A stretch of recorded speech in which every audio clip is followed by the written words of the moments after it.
ሰላም ጤና ይስጥልን እንደምን አላችሁ? ሁሉ ሰላም ሁሉ አማን። ይህ መልካሙ ሚዲያ ነው። የዕለተ ዓርብ የሚያዝያ 17 ቀን 2017 ዓ.ም አጫጭር ዓለም አቀፍ መረጃዎችን ይዘን መጥተናል። በቅድሚያም አርዕስቶቹን የፍልስጤሙ ፕሬዝዳንት መሐሙድ አባስ ሐማስን አስጠነቀቁ።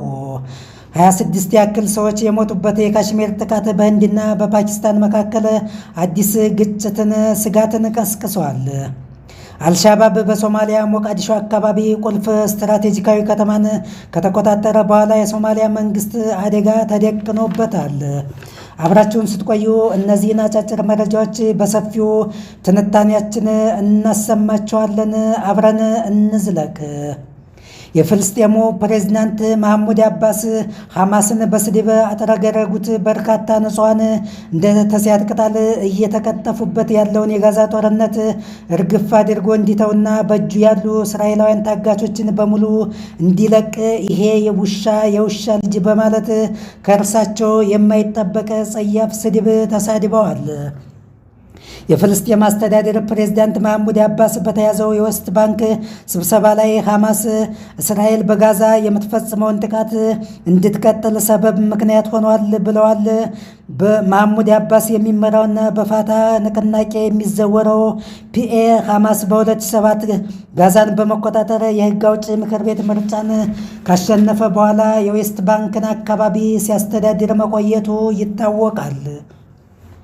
መሐሙድ አባስ በራማላ የፍልስጤም ማዕከላዊ ምክር ቤት ስብሰባ ላይ ቁጣ ባዘለው ንግግራቸው ሐማስን ነቅፈዋል። የ89 ዓመቱ አባስ ለብዙ ዓመታት ያለ አንዳች ዲሞክራሲያዊ ምርጫ ወንበሩን ሙጭጭ አድርጎ እዛው ያረጀ ያፈጀ ነው በማለት ይተቹታል የሀገሬው ሰዎች። ይህ በእንዲህ እንዳለ አንድ የእስራኤል ሃንጋሪ የ48 ዓመት ታጋች ኦምሪ ሚራን የተባለ ግለሰብ ከመሬት በታች ባለ መሿለኪያ ዋሻ ውስጥ ከአፋኞቹ የሰቆቃ ሕይወት የሚያመልጥበትን አንዳች መፍትሄ በመፈለግ እየጮኸ የሚያሳይ ቪዲዮ መሰራጨቱን ተከትሎ ለእስራኤል መንግስት ትልቅ የሞራል ውድቀት ነው አሰኝቷል። 26 ያክል ሰዎች የሞቱበት የካሽሚር ጥቃት በህንድና በፓኪስታን መካከል አዲስ ግጭትና ፍርሃት ቀስቅሷል። ኒው ዴልሂ ለዚህ የሽብር ጥቃት ተገቢውን ምላሽ ለመስጠት ቃል ስትገባ በግዛቱ ላይ 3 ደም አፋሳሽ ጦርነቶችን ባካሄዱ የኒውክሌር ታጣቂ ጎረቤታሞች መካከል ውጥረቱ ጫፍ ደርሷል። የቱሪስት መዳረሻ ውብ ማራኪ ስፍራ የነበረችዋ ካሽሚር ግዛት አሁን ወደ አስፈሪ የአርሜኒያዊ ታጣቂዎች ምሽግነት ተቀይራለች። አሸባሪ ቡድኖቹ ጥቅጥቅ ካለው የጽድና ልዩ ልዩ የሀገር በቀል እጽዋት ከሞሉበት ጫካ ወጥተው በፈረስ ይንቀሳቀሱ በነበሩ ጎብኚዎች ላይ በከፈቱት ድንገተኛ የጥይት ሩምታ 26 ሰዎች በሞቱበት አጋጣሚ ወዲያውኑ የህንድ መከላከያ ሚኒስትር ራጃናት ሲንግ መግለጫ ሰጥተዋል። ለጥቃቱ ኃላፊነቱን የወሰደው ሬዚስታንስ ፍሮንት የሚባል የኢታሊባን የላሽካር አሸባሪ ስብስብ ተላላኪ የክፋት ጉዳዮችን ፈጻሚና አስፈጻሚ አንጃ ነው ሲሉ አሳውቀዋል። ፓኪስታን አማጺዎችን ትደግፋለች። የካሽሚርን የራስ ዕድል በራስ መወሰን የሚለውን አጀንዳም ቢሆን አትጠላም። አንድ ስማቸው እንዳይጠቀስ የፈለጉ የህንድ የጸጥታና የደህንነት ጉዳዮች ባለሙያ ጥቃቱ የደረሰው የፓኪስታን ጦር አዛዥ ጄኔራል አሲም ሙኒር ካሽሚርን የፓኪስታን ጁጉላር በማለት ከገለጹ ከጥቂት ቀናት በኋላ ነው። የካሽሚር ጀግኖች ወንድሞቻችን ትግላቸውን እንደሚቀጥሉ አምናለሁ ብለው መናገራቸውንም አስታውሰዋል። የዩኤስ የውጭ ጉዳይ ፖሊሲ ደራሲና የደቡብ እስያ ኤክስፐርት የሆኑት ማይክል ኩግልማን አካባቢው የጦርነት ደመና አዳምኖበታል። ሁለቱ የኒውክሌር ቦምብ ታጣቂ ሀገሮች ወደ ለየለት ግጭት ሊገቡ እያሟሟቁ ነው ብለዋል። ህንድ የፓኪስታንን ከፍተኛ ኮሚሽን የመከላከያ የባህር ኃይልና የአየር ኃይል አማካሪዎችን ማባረሯን አስታውቃ ወሳኝ የሆነውን የኢንደስ ወንዝ የፍትሐዊ ተጠቃሚነት የቆየ ስምምነት በማፍረስ ድንበሩን ዘግታለች። ስምምነቱ በሁለቱም ሀገራት ዘንድ በሚሊዮኖች የሚቆጠሩ ህዝቦችን የሚጎዳውን የዓለማችን ትልቁ የወንዝ ስርዓት የጋራ ውሃ የሚመራ ሲሆን ህንድ ከዚህ ቀደም ስምምነቱን ተፈጻሚ አድርጋ አታውቅም። የአሸባሪዎቹ ጥቃት የካሽሜርን ድጋፍ እንደሚያስገኝ ወይም የመገንጠል ስሜትን እንደሚያነቃቃ ተስፋ ካደረጉ የተሳሳተ ስሌት ነው ብለዋል። ከ12 በላይ የካሽሜር ቡድኖች ሟቾችን ለመዘከር ሱቆችንና የንግድ ቤቶችን ሁሉ ዘግተዋል። የአካባቢው ነዋሪዎችም ቱሪስቶች ህይወታችን ናቸው፣ አትንኩብን፣ አትግደሉብን በማለት የተቃውሞ ሰልፍ አካሂደዋል። በ1989 ዓ.ም ጸረ ህንድ አመፅ ከጀመረበት ጊዜ ጀምሮ በሁለቱም የሂንዱ አብዛኛዎቹ ህንድና እስላማዊ ፓኪስታን በካሽሜር ግዛት የይገባኛል ጥያቄ እያነሱ ሲቆራቆሱ ቆይተዋል።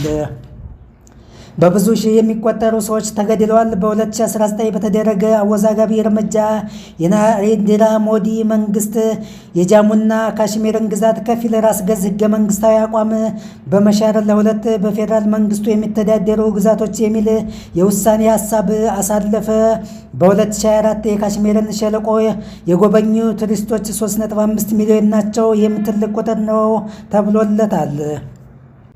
የህንዱ ጠቅላይ ሚኒስትር ናሬንድራ ሞዲ ጥቃቱ በተፈጸመበት ጊዜ በሳውዲ አረቢያ ይፋዊ የሥራ ጉብኝት ላይ ነበሩ። በፍጥነት መመለሳቸው ጠንካራ እርምጃ ለመውሰድ ያሰቡ ይመስላል። ጫናውም ከየአቅጣጫው እየበረታ መጥቷል። በ2019 የፑልዋማ አጥፍቶ ጠፊ ጥቃት በዛ ያሉ የህንድ ፓራሚሊተሪ ወታደሮች መሞታቸው አይዘነጋም። እንደ አውሮፓውያን አቆጣጠር በ2001 እና በ2002 በህንድ ፓርላማ ላይ የሽብር ጥቃት በተፈጸመበት ወቅት ህንድና ፓኪስታን ወደ ሙሉ ጦርነት ለመግባት ሲያኮበኩቡ ሲያሟሙቁ በአሜሪካ ገላጋይነት ነገሩ አንተምተው ተብሎ መታለፉ የሚታወስ ነው።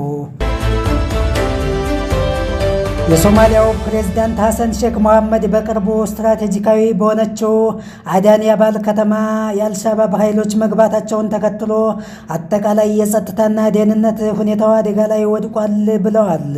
ሐሰን ሼክ መሐመድ የቀድሞውን የስለላ ኃላፊ መሐመድ ሳላድን የብሔራዊ መረጃና ደህንነት ኤጀንሲ ኒሳ ዳይሬክተር የነበሩት በአሁኑ ወቅት በአብዱላሂ መሐመድ አሊ ሳንባሎችን ለመተካት አስበዋል። ኤጀንሲውን ቀድሞ ሲመራ የነበረው ሳላዲ ከዋና ዋና የደህንነት ባለድርሻ አካላት ጋር የጠበቀ ግንኙነት ያለው የፕሬዝዳንቱም ታማኝ አገልጋይ እንደሆነ ተነግሮለታል።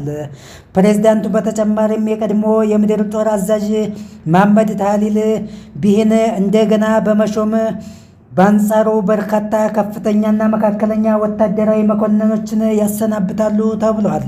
በዚህም የሰራዊቱን ጠንካራ ሞራል መልሶ ለመገንባት ከአልቃይዳ ጋር ጥብቅ ቁርኝት ያለውን የአልሻባብ ጽንፈኛ ጂሃዲስት ኃይል በጽኑ ለመዋጋት ማቀዳቸውን ገልጸዋል። አልሻባብ በማዕከላዊ ክልሎች ሞቆኮሪ፣ ኤልድርና መስጋዋ ላይ የሰፈረውን የሶማሊያ ዋነኛ የጦር ሰፈርን አፈራርሻለሁ ሲል፣ የሶማሊያ መንግስት በአንጻሩ የቡድኑን ጥቃት ቀልብሻለሁ በማለት ማስተባበያ ሰጥቷል። ውድ አድማጭ ተመልካቾቻችን ለዛሬ ያዝንላችሁ አጫጭር ዓለም አቀፍ መረጃዎች እዚህ ላይ እናበቃለን። በነገው ዕለት በሌላ መረጃ ዳግመኛ እስከምንገናኝ መልካሙን ሁሉ እንመኝላችኋለን። መልካሙ ሚዲያ ታማኝ የመረጃ ምንጭ